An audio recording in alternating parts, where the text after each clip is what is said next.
Wow! Woo. Hold on to that, and that's a good one. Since 1984. Tight Lines with Sammy Lee. He is truly one of the superstars of bass fishing. He's a two-time Bassmaster Classic winner and the host of his own syndicated television fishing show. He's Hank Parker. Hello, this is Sammy Lee. In just a moment, Hank will continue talking about how to work different lures from different directions on tidal flow rivers. But first, this message. What could be better than FishMate? How about FishMate Pro? Yep, the indispensable phone app for anglers around the world just got better.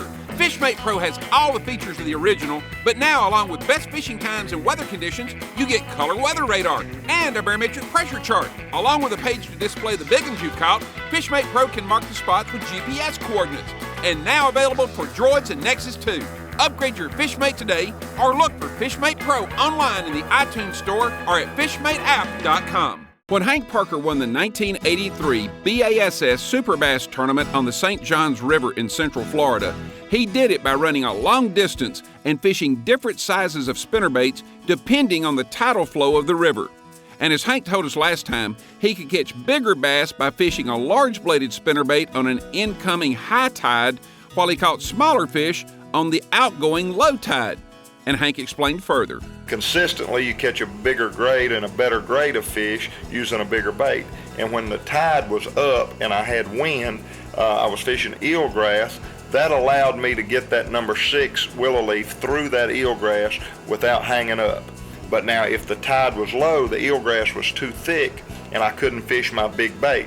So I try and catch numbers of fish on a low tide on a smaller bait and sometimes even a worm.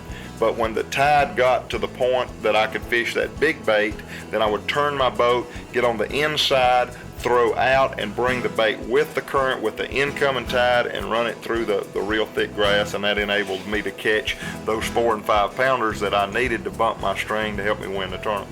And Hank Parker's win in that BASS Super Bass Tournament in 1983 certainly helped move him to the level of superstar. I'll be back with more Tight Lines after this message, so don't go away.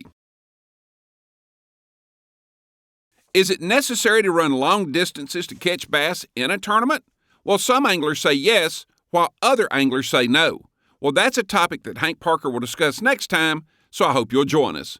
I'm Sammy Lee, and until next time, Tight Lines. Tight Lines, brought to you by UFP, America's leading maker of brake systems for boat trailers. Yozuri, lures that catch fish like no other brand. FishMate, the ultimate fishing app for your smartphone. And by U.S. farm-raised catfish, the healthiest fish from pond to plate.